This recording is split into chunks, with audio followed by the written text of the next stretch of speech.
The question that you have to ask is, why are Trump and these guys so effective in having these guys listen to them and believe in them? Because deep inside in their hearts, they know that we, the progressives, are right. But it's that sixth sense that said, but they don't care about me. I want you to listen to David Brooks. A lot of what he says I agree with.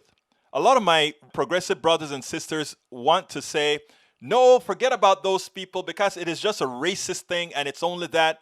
I look at racism as a tool. And I look at economics as the totality of everything, right? And I think, listen to David Brooks and then we'll take it on the other side. Some people are going to dispute what he said. In fact, most in the black and brown intelligentsia completely disagrees with what David Brooks is going to say here. But check this out and we'll take it on the other side. Let me read a little bit from your op-ed, which is why we invited you. It's called The Rotting of the Republican Mind. Under Trump, the Republican identity is defined not by a set of policy beliefs, but by a paranoid mindset. He and his media allies simply ignore the rules of the epistemic regime and have set up a rival trolling regime. The internet is an ideal medium for untested information to get around traditional gatekeepers, but it is an accelerant of the paranoia, not its source. Distrust and precarity caused by economic, cultural, and spiritual threat are the source. So you've diagnosed the illness. What's the prescription? How do we regain trust? How do we build back a society where everybody believes that it's the month of May when it's the month of May? Right. Well, I think that the core problem is not the internet. A lot of people think, oh, it's the internet. But look at how much more Republicans are affected by conspiracy theories than Democrats. So it can't just be the internet. There must be some demand. And I think there are two core problems here. One is a lot of people in the expert class live in blue cities who are thriving. And then a lot of people left behind in the rural parts of America, they feel threatened economically, culturally, socially, and they have no contact with the expert class. So the thing to do, one, we those of us in the expert class or in journalism and academia have to do a better job of reaching out and post-Trump establishing relationships, showing some respect. Then there has to be economic policy so people don't feel threatened. The only way to cure distrust is through trustworthy relationships. It's by keeping promises to people who are unlike yourself. And it's been hard in the Trump era because it's become so bitter and acrimonious, but there's really no other way. In the black and brown intelligentsia, what they would say is that that's ridiculous, because we progressives are trying to give these guys financial stability and the programs that we support are better for them, and Donald Trump and these guys are doing nothing right, but they'll still go for Donald Trump because they're just a whole bunch of damn racists. And you know, two things don't have to be mutually exclusive, right? They don't have to be mutually exclusive. They can be racist and at the same time, they can do what they do for economic reasons. And I always give that example, and this is where a lot of my thought process comes from, right? I always give that example of when Obama was running. And this person goes to this woman, to this family's house, the canvasser. They're going to the house, and things are bad in 2008. Terrible, things are terrible. And the canvasser goes to the woman. I don't know why she had to ask the husband, but she says, Obama's canvasser goes, ma'am, who are you going to vote for? And the wife turns around and says, husband, who are we voting for? And he shouts out, we are voting for the N guy, the N-word guy, meaning this white racist couple was going to vote for Obama.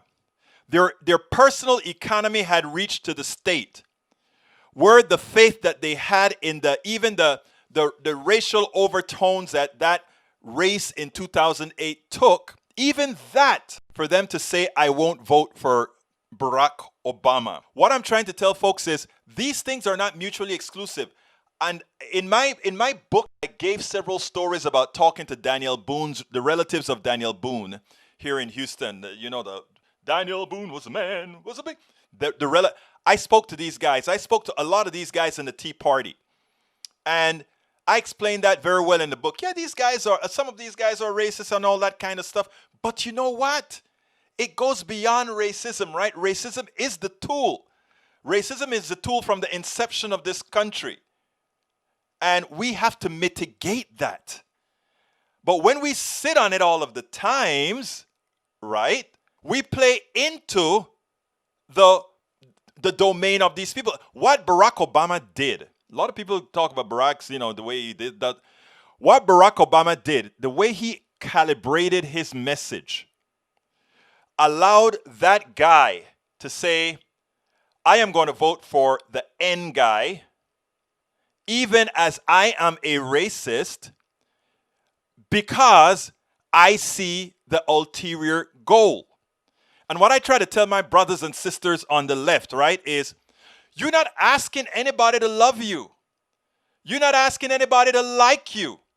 You don't even want to go break bread with you. You just realize that you need more than 50 plus 1. You need, if you want to get legislation that help us all, you have to make sure that your policies and the things that you want supersedes that guy's personal prejudices. They have to supersede the so when somebody is racist against me, does it bother me? No. I have a daughter I love. I have my posse here at Politics Done Right that I love. I have all these. I have a big infrastructure, a big, huge village that I so love. I don't have to be loved in Appalachia to understand that Appalachia has a problem and to also want to fix Appalachia's problem, because knowing what I know, if I fix Appalachia's problem,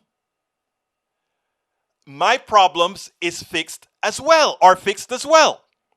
If I fix Appalachia's problems, some of the racist Appalachians who believe the word that is the other, that is making them or giving them the condition that they are, some of that will be mitigated.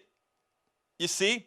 Now, you're always going to have the supremacists. Hell, you have rich people that are all in the top 1%, that there's supremacy within the 1%, that this rich 1%er says, I don't like Oprah. She's a billionaire. I'm a billionaire, but I'm better just because I'm white.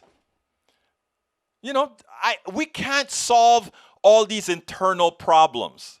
We can't.